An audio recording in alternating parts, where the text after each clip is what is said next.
Good evening, everyone. Thank you so much for joining us tonight for our One Book, One City author talk.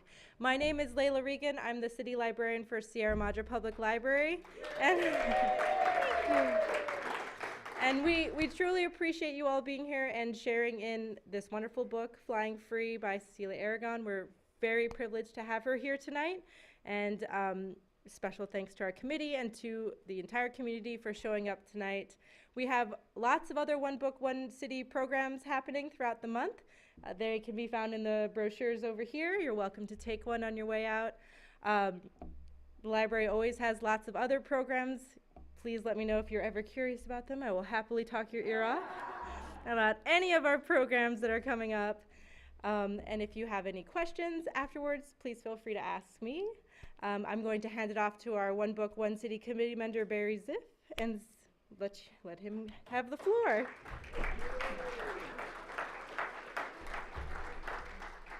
Okay, good evening. It's so great to see so many of you here. It's really wonderful. Before I actually have the opportunity to introduce our guest speaker tonight, I want to thank the people on the committee. So if those people that are on the committee could stand, Rich Proctor, Catherine Addy, Jane Z, Martha Capocha, and Leslie Ziff. Thank you. So obviously this is the beginning. We have quite a few other activities that are going to take place, and we hope that you're able to come and show up and participate and support our library. So for the last 24 hours, I've had the opportunity to spend some special time with our guest, Dr. Cecilia Aragon, and it's really a pleasure to introduce her. Being an academic, I was really impressed with her credentials.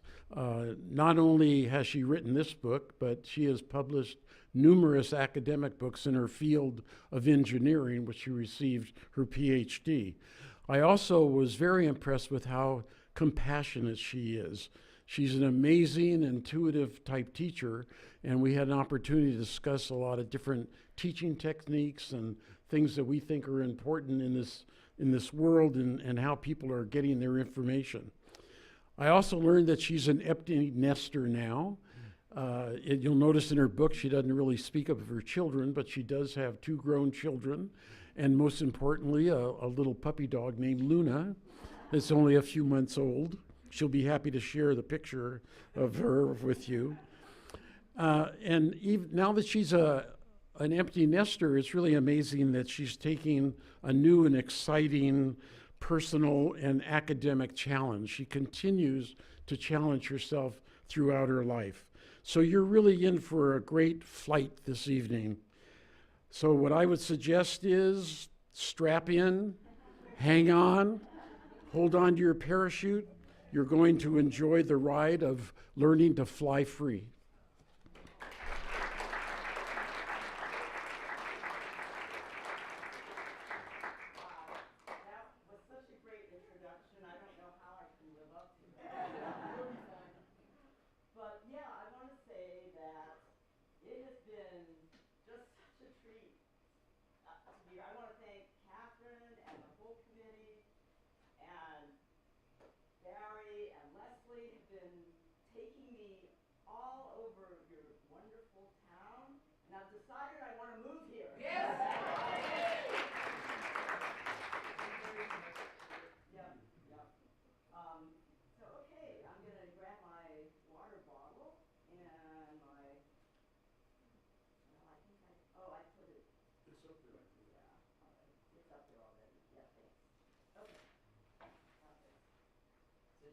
If I don't fall on the way to the podium, that will be an accomplishment because I have fallen a couple times already. So bear with me. So yeah, when I wrote this book because as a child, I really felt that I was just nobody, no one, nothing special. And over and over again, teachers around me kind of confirmed that. And I showed them. And I wanted to write the book to speak to other people who might have been in a similar position and tell them that they too could fly free and become more than what others around them expected. And so, with that, so yeah, so I'm the sort of person who might fall over or be unable to. I'm sorry? Oh, you can't hear me? You can't hear me? Okay. Oh. Okay, do you have a mic that I can hold? Because I move around a lot. I'm sorry. I am, okay. So yeah, klutzy child, adult who's still not very coordinated, but anyway, here I am. So, thank you. Can you hear me? Oh my gosh. Okay, this is awesome. All right. So I have actually had a career I'm really proud of. I've spent 30 years working in computer science, artificial intelligence, and I've made academic contributions that I'm proud of, hopefully ethical. I mean, that's always been something I've cared about. And sometimes you have to go against the grain to do that. But I haven't, and I've been doing well in my work as a professor at the University of Washington. But somewhere in the middle, I became an airshow pilot and a US aerobatic team pilot. I represented the United States at the Olympics of Aviation for 4 years in the 90s. And sometimes people would say, well, why did you drop out of school to do something as crazy as fly an airplane upside down? And the reason is I actually needed to do it. I needed to do it in order to succeed at the scientific career I had, and I will explain to you in a few minutes why that's the case. I've also been married for 38 years to the same husband, and I used a pseudonym for his name in the book in case everybody asks me, well, were you married twice? No, it's the same person. His name is Dave. And I'm the mother of 2 children. So yes, it is possible to have it all. Just the key is don't do it all at once. All right. So I'm going to start out with these homely and embarrassing pictures of myself as a child. I saw some really cute pictures of other young kids, and they look great, but I do not look. I look pretty unhappy, and and didn't really know what to do with my hair anyway. And I was a shy, timid person that nobody noticed. My teachers would kind of overlook me, and my classmates would often bully me. Now, it's cutting in and out. So, okay, maybe I need to hold it up higher. Inside, I did not feel like I was this gray and colorless, shy, and nobody kind of person. I felt that I had something. And well-meaning adults would say, well, just be yourself. But I couldn't. I couldn't talk. I couldn't speak. I felt like I was in this glass box. And I banged on it as hard as I could, but nobody heard me, and no words came out of my mouth. So why? Why couldn't I speak? Well, it was fear. I was afraid of everything. I had tremendous anxiety. I was afraid of heights. I was afraid of going to school. I used to cry when I when I thought nobody was looking. And what is it that made me so fearful? Well, where am I? Okay, the slides are back there. All right, good. So I grew up in a very small town in the Midwest, and my parents are both immigrants who spoke English with thick accents. They came to the US as adults, my dad from Chile and my mother from the Philippines. And when they showed up at school in this small town, the teachers thought that I obviously was going to need a lot of help. They were not bad people, right? they would put me in the slow reading group, in the slow math group, because they said this, not because they're evil people, but they wanted to help. But they made assumptions about me because of who my parents were and the fact that I was a Latina. And I won't tell you all the stories about what people said to me, but they were not very good. So just imagine the message that this one teacher I remember in particular. So I loved to write when I was a child. I was writing stories since I was 4 years old. But I remember once I wrote an essay, I think it was in 3rd or 4th grade, and I was so proud of it. I really put a lot of effort into it. And then when I got it back from the teacher, she called me aside and she said, "Do you know what the word plagiarism means?" And I was devastated. I couldn't speak because as I said, I couldn't really speak in class to defend myself. But she said, "I know that someone like you couldn't possibly know all those advanced vocabulary words." And again, I don't think she was being cruel. She didn't intend to be cruel. She was, of course. But she really thought she was teaching this poor little Hispanic kid not to copy other people's work. But it was, every word of that was mine. So, all right. So those types of and that's still going on today in our society. Again, it's not by people who think of themselves as racist or mean. It's just their assumptions, the culture that they grow up in. So what does that do? Well, these sorts of comments, it's a kind of malnourishment for a child. And that malnourishment sticks with you. It can limit you later in life. And so I grew up very fearful, very timid, and I doubted myself. I still have bouts of lack of self-confidence, believe it or not. But now I know that that's wrong. So what can you do? How do you get over this type of childhood malnourishment? So all you need, what I found out, is one person early in life who believes in you. And for me, that person was my dad.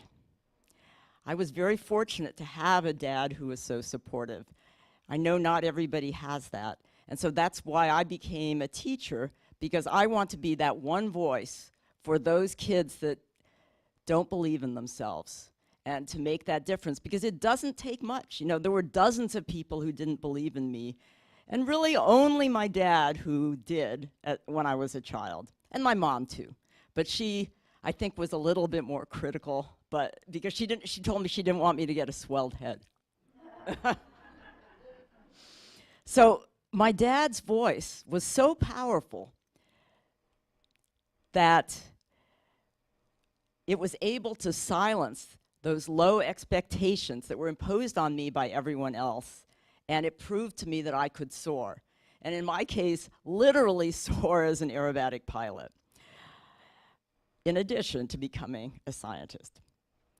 So my dad used to always tell me that I was brilliant. I mean, what? I never believed him. I thought, oh, you're just saying that because you're my dad. But you know what? That voice stuck with me too. And he never had any doubt that I would be a success. And you know what? My daughter, did the same thing for my daughter, and she had special needs, and she went through a number of issues, and she told me later on that having him tell her that there was never any doubt in his mind that she would be a success made a huge difference to her as well. So I wrote the book so that anybody who reads it, so maybe young people or people who've suffered, can see themselves in it, and also so that people, adults here or older kids who read the book, they can say, you know, I can be that voice for one child, for one person. So, you know, you might have a neighbor or a relative or anybody, tell them that you believe in them. I mean, that is so important.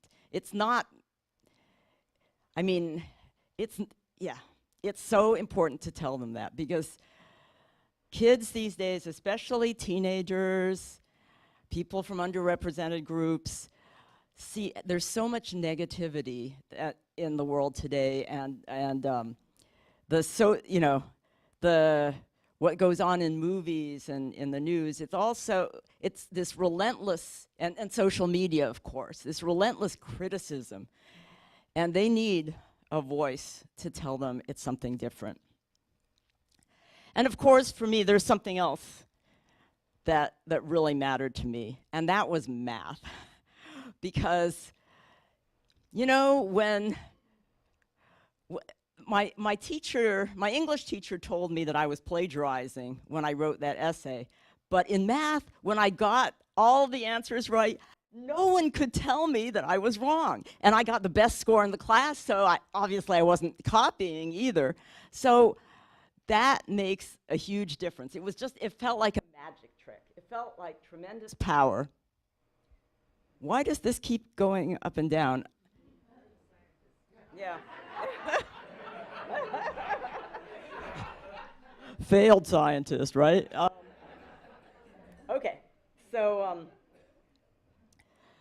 yeah, so I remember my dad would always, when I brought home one of those big red 100s, he would be proud of me, and he would say, "I'm so proud that my buttons are popping."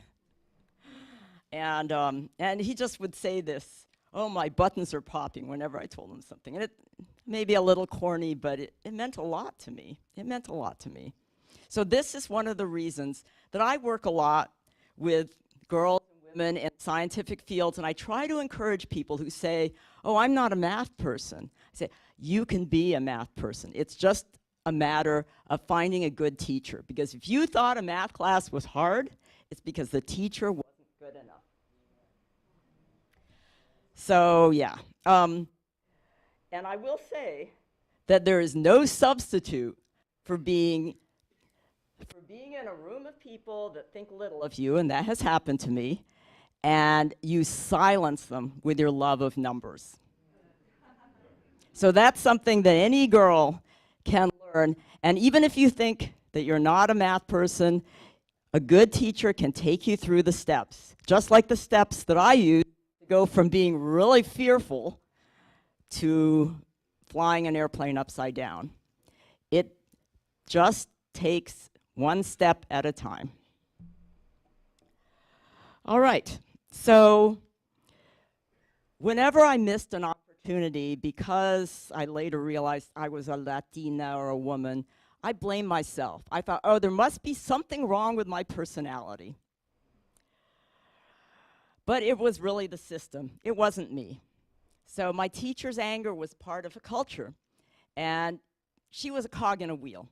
And that's a wheel that is still turning today unless we stop it. So how did I break free of my fears? Yes. So no one in my family was a pilot. So this was not something that was expected. My parents actually thought flying was dangerous, especially flying in small airplanes.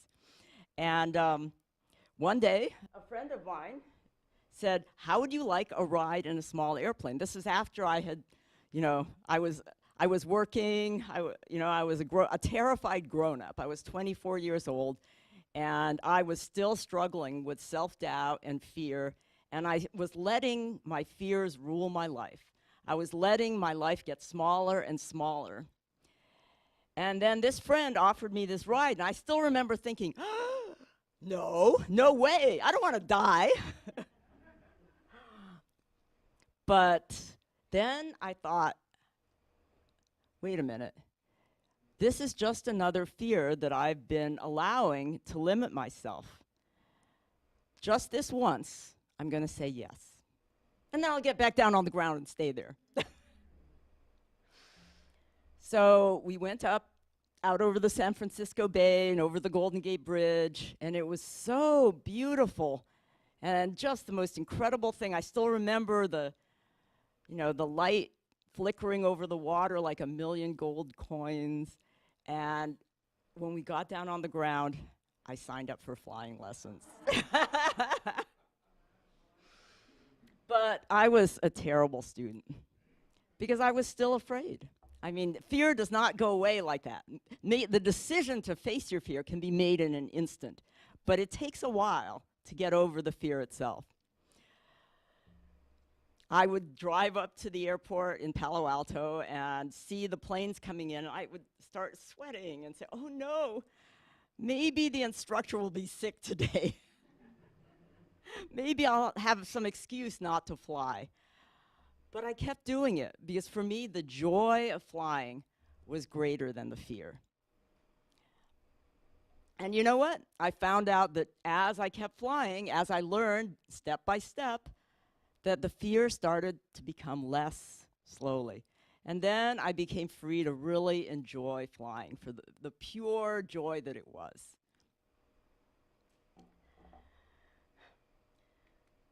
So just like in math, you learn these facts and you build on them day by day. And if you keep facing your fears, they get less. And it doesn't have to be a big step. You do a little bit of facing your fear each time, and slowly, over time, you look back and you say, I can't believe how far I've come. So it turns out that when I was a child, one of the things I really used to dream about was flying like magic. I mean, I was a big reader of fantasy and science fiction, and luckily we had a wonderful public library in my small town that gave me all these incredible books and librarians that were so supportive. I love you librarians. They told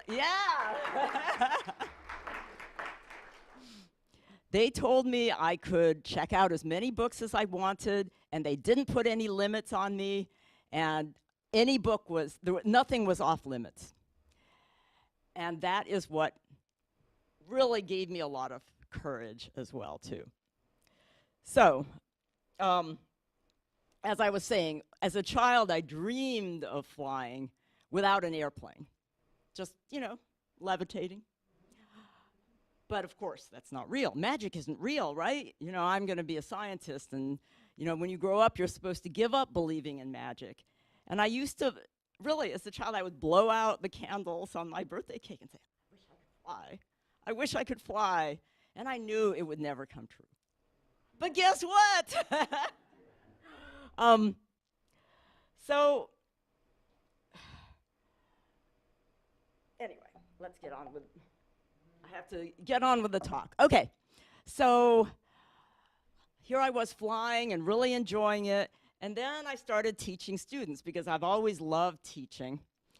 And I realized, though, that as I was letting a student hold the controls, that I still had fears. I said, what if the student puts the airplane upside down or puts it in a spin or something that I can't handle?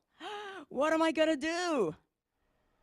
So I told myself that just like when you learn to drive a car, you take an emergency course and you learn how to handle a car in snow or in a skid, in an airplane, it's the same way. You learn how to handle the airplane in an emergency situation. And there are courses, unusual attitude recovery courses, and what they call aerobatics courses, which are aerial acrobatics, where you learn how to handle the plane. Sometimes the wind will roll the airplane upside down. It happens. It happens to jets, too.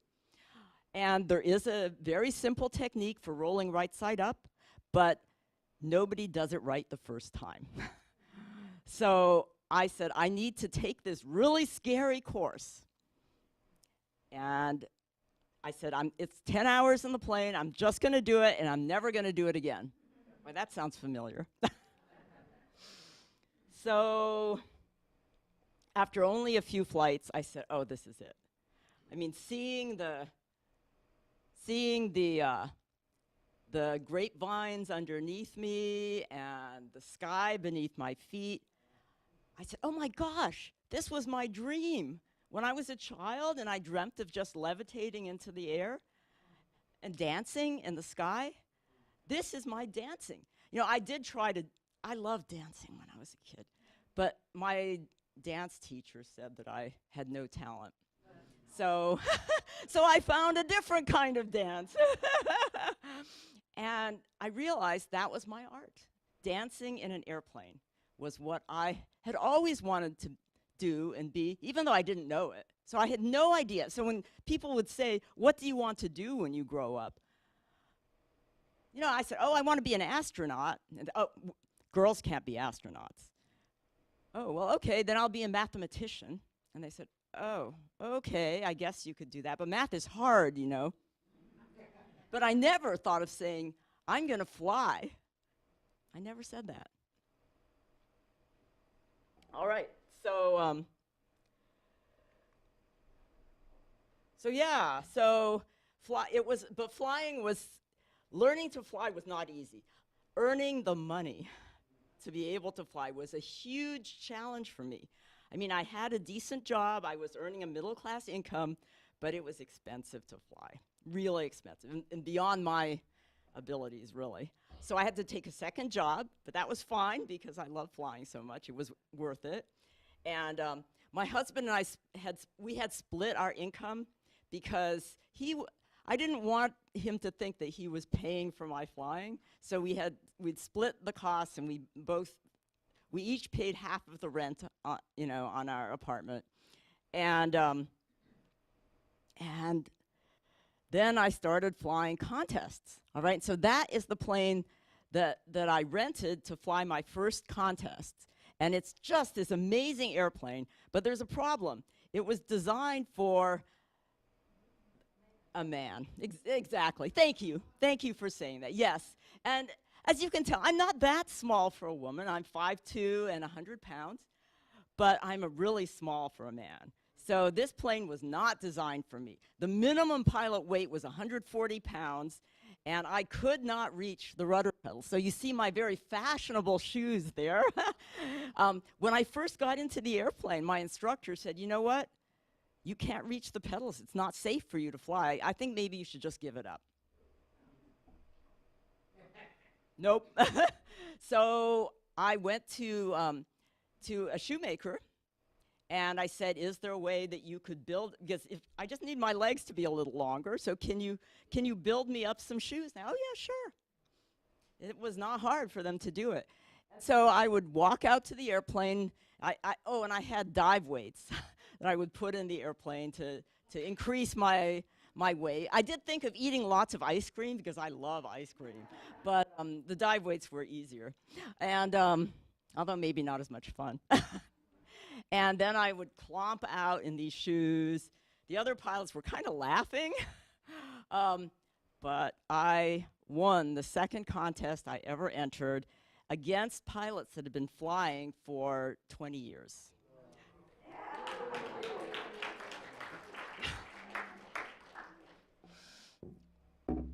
All right. So, yeah, along the way, I discovered I had a lot of other problems, you know, besides the money and being too small. It turns out I'm one of those people that has a lot of trouble with nausea. I have a really sensitive stomach. I get sick on Ferris wheels, or I used to. I used to get sick on Ferris wheels. And I would never go on a roller coaster. And so, okay, how do you do this? You know, because I would go out and would do a maneuver, and then I would be so sick I'd have to come back down and land. And of course, these flights are expensive, right? So, you know, if I was infinitely wealthy, maybe it wouldn't have been a problem. But it was. So I had to learn to overcome nausea. And you know what? It turns out that overcoming air sickness or car sickness is so much easier than overcoming fear that it really wasn't a problem. So that's what I wanted to do.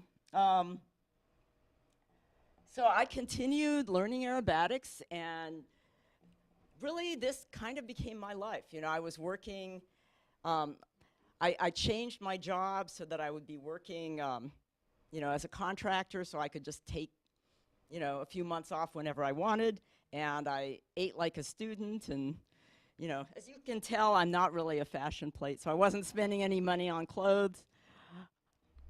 So now I'm going to show you a video of the sort of thing I do or did. This is a 1-minute video that the wonderful folks at Blackstone Publishing put together as a trailer for my book. And they really did a great job, but it's nice because it's 1 minute, so it's not very long.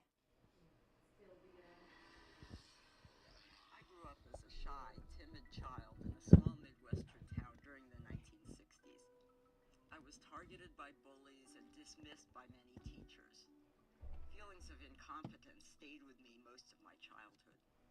Yet in just 6 years, I became the first Latina pilot to secure a place on the United States Unlimited Aerobatic Team and represent my country at the Olympics of Aviation, the World Aerobatic Championships. After the first few flights, I said, this is it. I found my art. This is what I want to do. I performed in front of millions of people at Can you all hear? airplanes, taught others how to fly, Sorry, that's all I and have. overcame prejudices people held about me because of gender and race.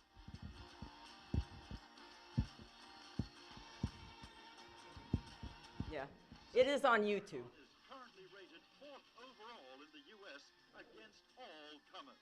And in the women's division, she's ranked number 4 in the world. The saber. One of a kind.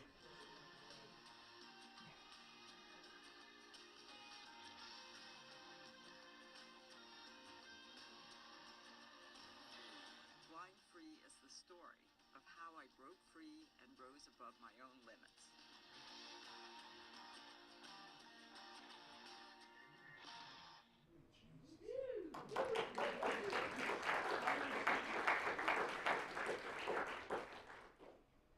All right, so I guess I better get the microphone down. So yeah, so I got a question. How many G's do I pull? So a G is, whoops, just turn it off, yeah. A G is one force of gravity. Okay, so when we're here, we're under acceleration, the planet is pulling us down at 1G.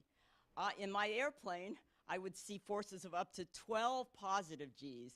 So I weigh 100 pounds, so that means 1,200 pounds, all right? And then I would also do inverted maneuvers where I was pushing, and I would see up to negative 9 Gs. So minus 900 pounds hanging in the straps. I used to get bruises all over my legs because that was, you know, you're training for the Olympics, so you do what you have to do. But yeah, so it was very intense and very wonderful and very fun. So, okay, so this is me at the World Aerobatic Championships, so I won a spot on this team, and that was something I was really proud of, especially the way I used math to do that. And the story I wrote, I don't have time to talk about it now, but it's in the book. And by the way, you don't have to be a pilot to enjoy the book. Lots of people have read it, and I put a tremendous amount of effort to make it understandable and to describe the scene so you feel like you're in the cockpit, but you don't need to know any specialized flying vocabulary. And so a lot of non-pilots have enjoyed it just for the storyline. You need any Dramamine? Nah, nothing. Yeah, so I have to say, sometimes people say, well, what was the proudest moment of your life? And it might have been winning a spot on the U.S. aerobatic team, which I was really proud of. But I have to say, probably the one that made me the most emotional is when I was in Hungary at the World Aerobatic Championships, and my parents came to visit and to watch, and they were in the audience when I was standing on the podium, and they played the national anthem because I won a medal, and I could see that there were tears in my parents' eyes, that their daughter was representing their adopted country and winning a medal. And when I got down on the ground, my father said, "My buttons are popping."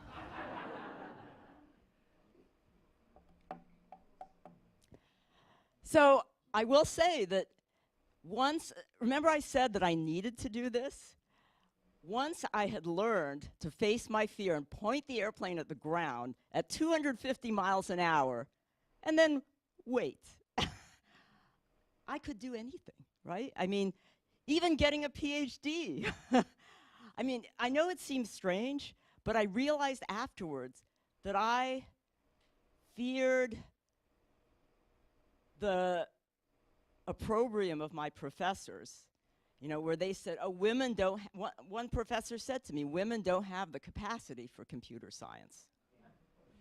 You know, and you know, of course I tried not to believe that, but it gets into you, right? And so I still had that fear, and facing death was easier. But once I had done that, once I had faced death, I said, you know what? This guy's a jerk. I can do it. And I went back and I got my PhD, and that's a picture. So I was a re-entry student, right? So nobody, you don't have to be young. Oh, and by the way, when I went back to get my PhD, there was me. I was older. I had 2 kids, and there were all these young kids. And I thought, oh, these 20-year-olds are gonna blow me away. But you know what? I knew the answers because I had all this experience. It turns out there was no problem. I was a star student. Ah!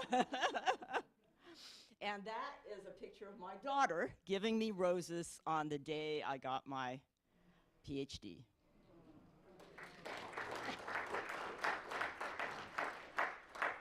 So I have to say that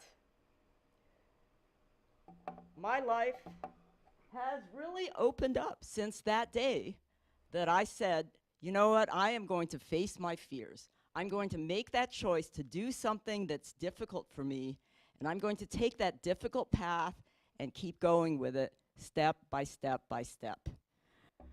So you can even say my life has taken wing. Since I learned to use my inner strengths, overcome my fears, and fly free. Thank you very much.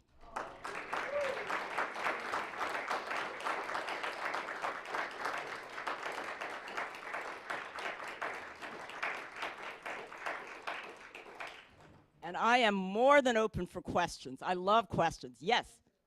You said that it was easier to overcome your nausea, your car sickness, your air sickness than it was fear of death, so how did you do that? How did you overcome car sickness? Well, some of that is in the book, but I'll tell you just briefly.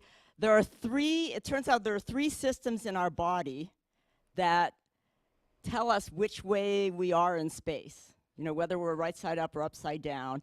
And if those are in disagreement, that's when you get nausea. All right, so does anybody know what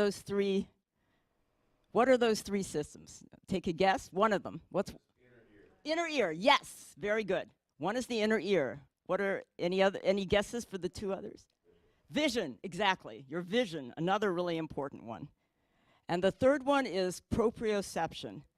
You know, you have sensors in your body, so when you move your hand like this and you're not looking, you can still feel where it is.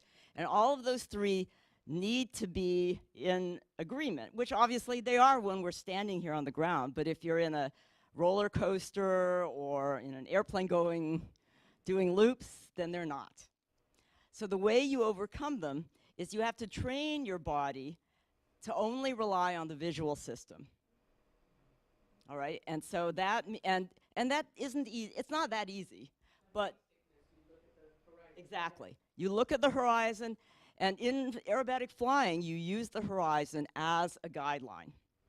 All right, and you don't push it too much. Don't go out in the car and do it for a short time, and then you build up to it. Everything it's just one little bit, step by step. Yes.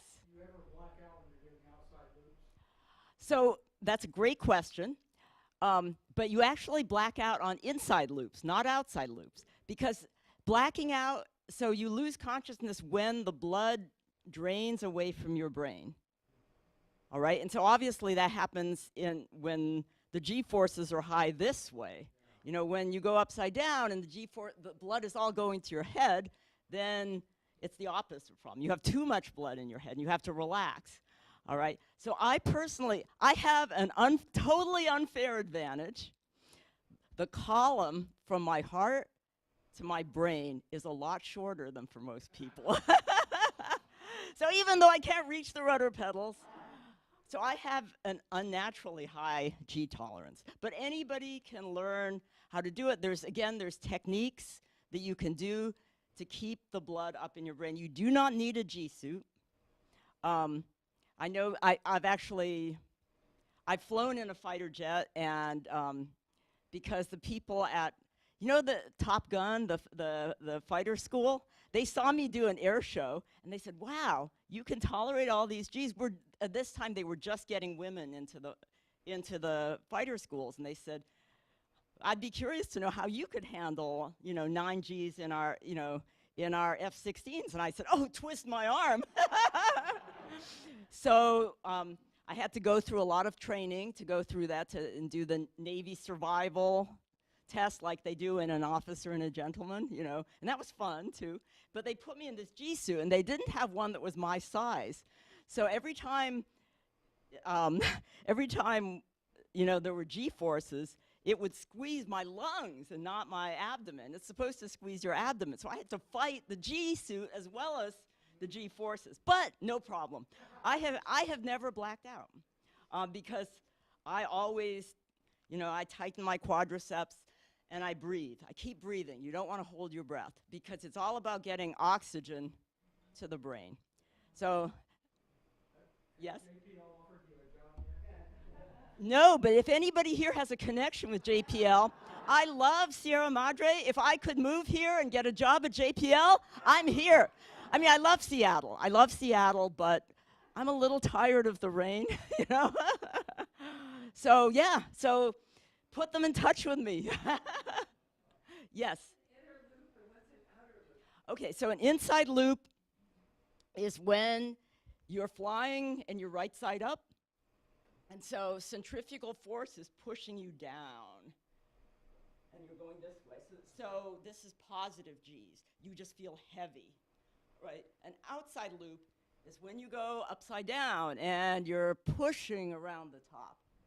Okay, and now you're heavy, but you're hanging in the straps. And so all the blood is going to your brain, all right? And that's an outside loop. And that's a lot, for a lot of people, that's much, much more difficult than the inside loops. Yes? I loved your book. Oh, and, thank you. I think it was really funny. I think it was awful that you were bullied. And you said that you used a pseudonym for your husband. Did you use the real name of, was it Don Swartz to really stick it to? No, pseudonym. Oh. Pseudonym. I don't want to give him the credit. Do you think he's read your book? Of course not. Apologize? Of course not. Bullies never apologize. They don't realize that they did anything wrong. There's been a lot of studies of this. They don't think it was that big a deal. You know what? I don't care. Living well is the best revenge, right? Second question is, your book was so descriptive in each of your little, flying cases. Yes. Did you have a journal you had written for it, or is it just from your memory, or how? Yes. Great question. I have kept a journal since I was 16 years old, and I also had a pilot's logbook. And I used both of those as references when I wrote the memoir.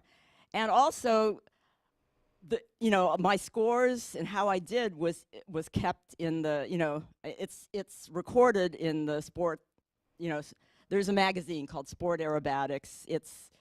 This is a national thing, right? And so they keep records of all the competitors. So I could see how I did in each contest and use that. So I used all these sources. And there were also articles. There were news articles that were written back then, and so I just used everything. It took me a long time to write the book. A long time to do some of these people say, okay, I'll just answer the question even though you didn't ask it. People say, how long did it take you to write this book? And I always say, well, this is a trick question because I started thinking about writing it in 1999, And the book was completed and accepted by my agent and sold to Blackstone Publishing in 2019. So 20 years.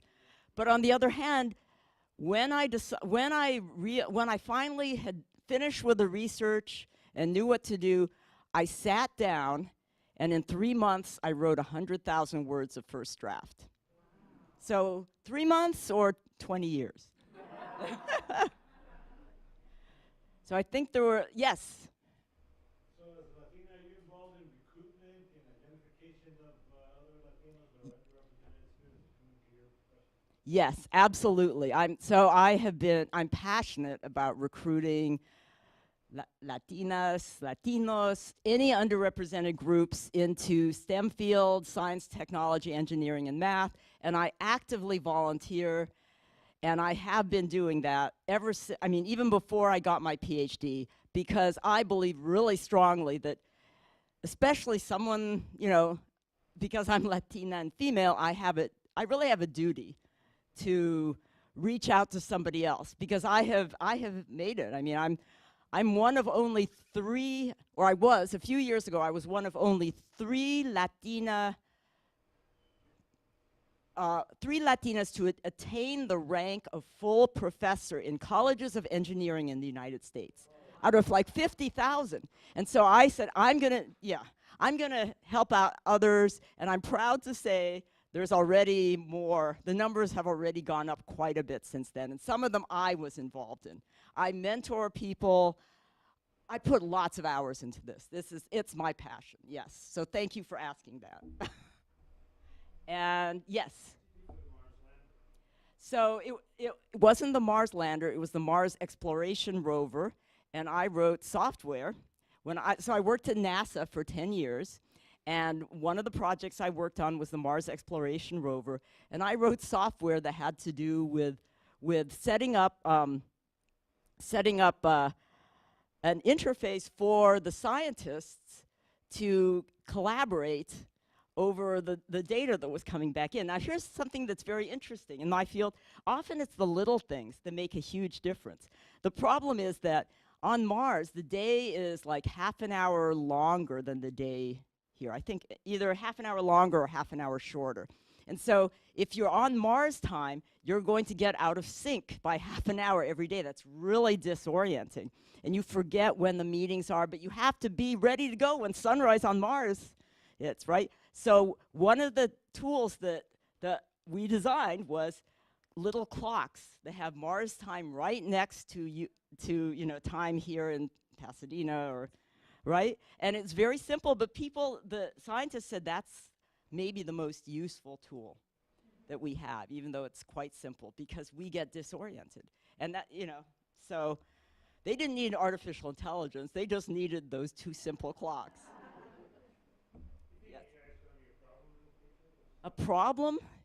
So, all right. Yeah, so this is my field. So I work in human-centered artificial intelligence and human-centered data science. And the fact is that artificial intelligence is incredibly powerful, but it's like a lot of things. It can be weaponized, it can be very destructive. And there's so much hype because it tends to be set up by companies that have a vested interest. Self-driving cars are going to be here next year. Everybody remember that?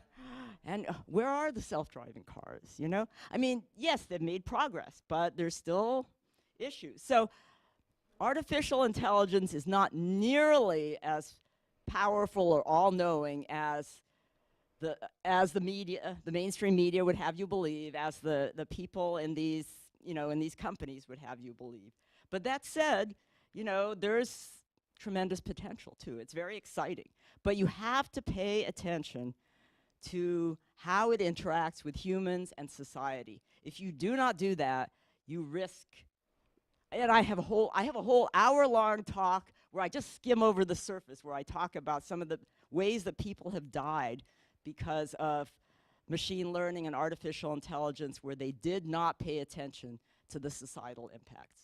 So if you see any artificial intelligence, say, is it human-centered? And if it's not, we don't want it. And it won't work too, like just like the self-driving cars. You know, why are they not on the market, right? It's because people were dying, you know? It's because it wasn't quite good enough. Yes? Why that plane? Why am I flying the Sabre, the plane there? Okay. So that's a whole story. That's also in the book if people are interested. But let me see if I can tell it really quickly. So I was flying that little red biplane, the Pitts, where you saw me with all the kids. And that, I scrimped and saved every penny to buy that airplane. It was $40,000. And back then, that was a whole lot of money. Still is today. But anyway, that was my life. And I was so proud of myself that I was able to afford this incredibly expensive airplane. And then I went to the national championships, and I had to compete against people who had planes that kind of looked like that one. But the extra, or the Sukhoi, or the Cap, you know, made by Germany or France. And these are all planes that cost $200,000, $250,000. So, you know, here I was with my little airplane competing against all these people who were much wealthier than me.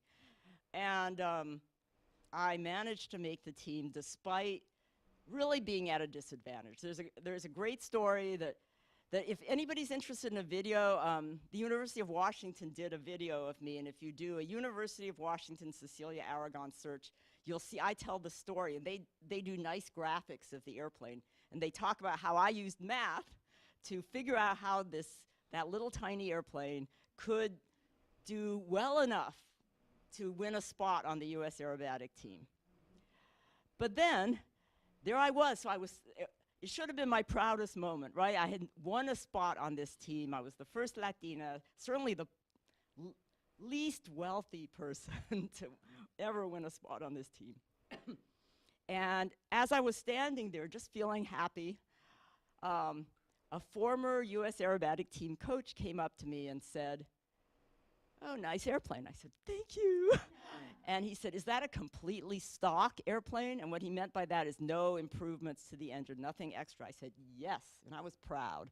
And I thought he was going to say, "Oh, wow, I'm impressed that you did so well with that airplane." But instead, he said, "You know, in world competition, this airplane is not going to be competitive. It's not going to be worth it for the team to send you over to Europe in a plane that's not competitive." I said, "Well, but what can I do?" You know, he said, "Well, why don't you buy one of these other planes?" Why don't you? It's like, you know, the French team and the Russian team, they get sponsored by their government. In the US team, nothing. We have to do all our own fundraising or be independently wealthy. So, you know, so I went home and cried, because if you scrimped and saved to buy a $40,000 airplane, there is no way you can get a $200,000 airplane. But that plane, the story is probably a little too long, but it is in the book, and you don't have to buy the book. You can get it from your wonderful library. But the story of how I did that is in there. But essentially, I got creative, and I figured out ways, and I took some risks with buying a partially completed project that everybody said might not work.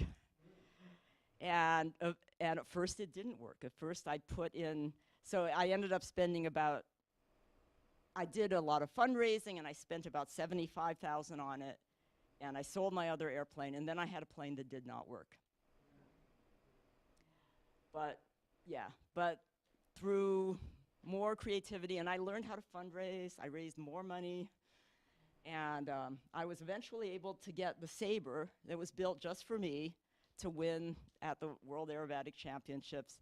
Love that airplane. It's the most incredible airplane ever.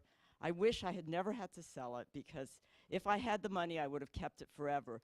But you know, once I had stopped flying air shows and retired from this work, I couldn't afford to keep a plane just for fun. It had to be a working machine. But that plane was fully capable of winning the world championships. The only problem is the pilot at that point. So, yes. On a lighter note, Yes. did you ever attend Oshkosh? Yes. I Did yes. you participate? I've participated in Oshkosh. I've flown there. I've been a speaker there, and it's great. Yes, great show. Yes, if anybody's interested in small airplanes, go to Oshkosh in the summer. Oshkosh, Wisconsin. It's the biggest aviation convention, and you see so many cool things, really interesting innovations in aerodynamics, and and just get to hang out with pilots and watch amazing flying. Yes. Are you familiar with Boyd's equations and analysis of wings? Um, Air Force. Boyd's? That guy named Boyd. He was a pilot. No. Yes. Sorry, I haven't read your book, but do you still go out and you have the opportunity to go fly just for fun? Yes, I do. I do teach. I still teach flying, and I teach. Not only do I teach, basic flying with the primary students, I also teach aerobatics. I teach people how to fly upside down, how to recover from upside down and from being in spins. That is when the weather is okay. In Seattle, yeah. Yes. What airplanes then do you The airplanes that I use, okay, so the Super Decathlon is the best aerobatic trainer ever built. So if you get a chance to fly in one, it's a 2-seat tandem aircraft. It's beautiful. You can probably see it on one of my websites. And that's the plane that I have found over decades. I've been teaching flying now for 35 years, and it is the best plane to learn to fly. And incredibly safe, incredibly strong, and you can learn all of this. I used to have in the Bay Area, I ran my own flight school for several years, never had an accident, never even had an insurance claim, and we flew all what are called tailwheel airplanes, which are kind of an older and more challenging airplane to fly, and we did aerobatic training. Never an accident. So do you still teach children? Oh, yeah, yeah. I'll teach children. I mean, they have to be a certain age.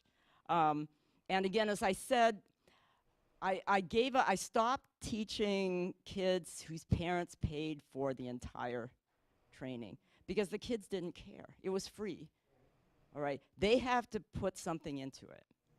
I mean, maybe not much, but it has to be a sacrifice, because if you don't do that, then you don't really realize the value of learning to fly. And you think it's just, oh yeah, it's just something my parents do or like. And yeah, skin in the game, exactly. Exactly, that's really critical. Other questions? All right, thank you so much.